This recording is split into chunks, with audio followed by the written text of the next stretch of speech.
আজকে আরেকটা উপজেলার একজন সেক্রেটারিকেও হত্যা করা হয়েছে। সেখানে কোনো খবর নাই, পরিস্থিতি গরম হচ্ছে, বায়তুল মুকাররমে নির্বাচনকে বাতিল ঘোষণা করুন। মাননীয় স্পিকার, আমি ক্ষমা প্রার্থী যে তথ্যটা যেটা এসছে এটা আমার কাছে। রাজধানী ঢাকার রাজপথে সরকার বিরোধী স্লোগান, জামায়াতে ইসলামী ও সমমনাদের। বায়তুল মোকাররমের উত্তর গেটে সমাবেশে দলটির সেক্রেটারি জেনারেল সরকারকে দেন কঠোর হুঁশিয়ারি। শান্ত রাজনীতির মাঠ আকস্মিক গরম হয়ে ওঠে। নির্বাচনকে বাতিল ঘোষণা করুন। জামায়াত জোটের এমন হুঁশিয়ারির জবাব দেন খোদ প্রধানমন্ত্রী তারেক রহমান। যেখানে ঘটনা ঘটলো সেখানে কোনো খবর নাই, পরিস্থিতি গরম হচ্ছে, বায়তুল মুকাররমে। বর্তমান সরকার দায়িত্ব গ্রহণের পর পাল্টাপাল্টি বক্তব্য এবং রাজপথে সরকার বিরোধী জামায়াত জোটের বিক্ষোভ প্রথমবার আলোচিত হয়। কারণ শেরপুর নির্বাচনে অনিয়ম ও এক নেতা হত্যার অভিযোগে রাজপথের সাথে উত্তাল হয় জাতীয় সংসদ অধিবেশনও। শেরপুর একের যে ব্যক্তি আহত ছিলেন তিনি নিহত হয়েছেন। ইন্না লিল্লাহি ওয়া ইন্না ইলাইহি রাজিউন।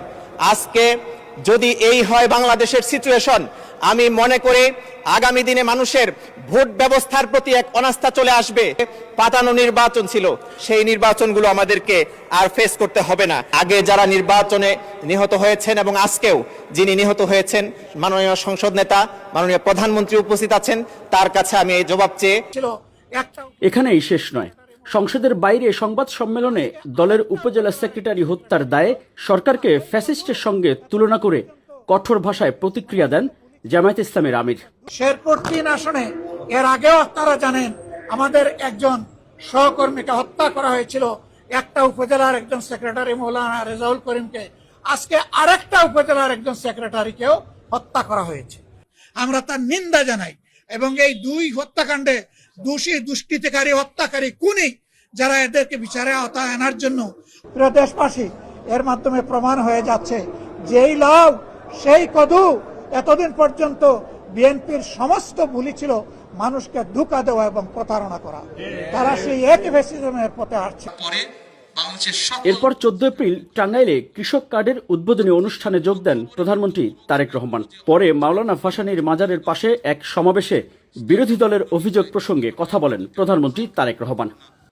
2 দিন আগে নির্বাচন হবার পরে বাংলাদেশের সকল পত্রিকাগুলো ঘাটাঘাটি করলাম।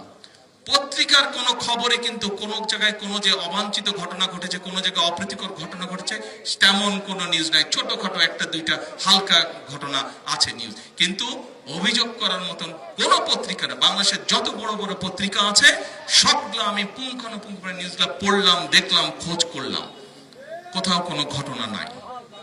যেখানে নির্বাচন, উপনির্বাচন হয়েছে সেখানে মানুষ শান্তিতে আছে, সেখানে পরিস্থিতি ঠান্ডা। কিন্তু পরিস্থিতি গরম কোথায়?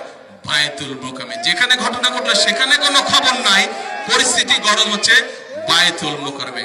কারা পরিস্থিতি ঘোলাটে করার চেষ্টা করছে, নিশ্চয়ই সেটি আপনাদের অজানা নয়। অজানা আপনাদের? অজানা নয়। এমন বাস্তবতায় বুধবার জাতীয় সংসদ অধিবেশনে হঠাৎই যেন বিনা মেঘে বজ্রপাত। ফ্লোর নেন চিফ হুইপ হাফেজ রাশেদ।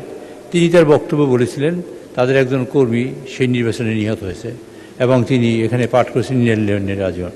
মাননীয় স্পিকার, পরবর্তীতে জানা গেছে সেই কর্মী নিহত হয় নাই এবং তিনি জীবিত আছেন। যেহেতু বিষয়টি সংসদে এসেছে এবং রেকর্ড হয়েছে, সুতরাং এই বিষয়টি আপনি এক্সপান্স করার জন্য আমি আপনাকে অনুরোধ করছি। রাশেদ সাহেব আছেন এখানে? স্পিকারের চেয়ারে তখন ডেপুটি স্পিকার। জামায়াতের সদস্য হাফেজ রাশেদুল ইসলামকে খোঁজ করেন অধিবেশনে। কি ব্যাখ্যা দেবেন জামায়াতের এমপি? সো মাননীয় চিফ হুইপ যে স্টেটমেন্ট দিয়েছেন, is that true or untrue? মাননীয় স্পিকার, আমি ক্ষমা প্রার্থী যে তথ্যটা যেটা এসছে এটা আমার কাছে আসলে প্রশ্নটা এরকম ছিল যে আমাদের আগে যে নির্বাচনে যিনি নিহত হয়েছেন তার সংবাদটা আমি, যিনি আহত ছিলেন তিনি কিন্তু মারাত্মক আহত ছিলেন এবং তিনি সেন্সলেস অবস্থায় ছিলেন। আমার কাছে ইনফরমেশনটা এরকম মনে হয়েছিল যে ওনার কথাটাই বলা হয়েছে। তো পরবর্তীতে আমি নোটিশ দিতে চেয়েছিলাম, কিন্তু কোনো কারণে আমি দিতে ভুলে গেছি আর কি, সরি। কাগজে কলমে সংসদের রেকর্ড থেকে বাদ দেয়া হয় বর্তমান সরকার বা সরকার দলের বিরুদ্ধে জামায়াত নেতা হত্যার দায়। আমরা যখন মহান সংসদে যে কোনো স্টেটমেন্ট দেই, আমরা নিজেরা ক্লারিফিকেশন করে মহান সংসদে উপস্থাপিত করব ভবিষ্যতে। ধন্যবাদ এর সকলকে। মধ্যে সরকারের বিরুদ্ধে, সরকার দল বিএনপির বিরুদ্ধে, এমনকি প্রধানমন্ত্রী তারেক রহমানের বিরুদ্ধে হত্যার অভিযোগ গণমাধ্যম ও সামাজিক যোগাযোগ মাধ্যমে রীতিমতো ভাইরাল। একই রকম অসংখ্য অভিযোগ ও মিথ্যা খবর উৎপাদন হয়েছে নির্বাচনের আগে।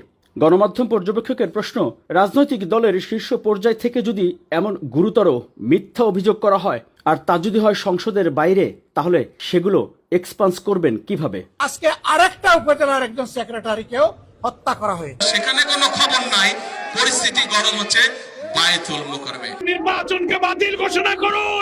Miraj Hossain Gazi, open media cell, Dhaka. or untrue?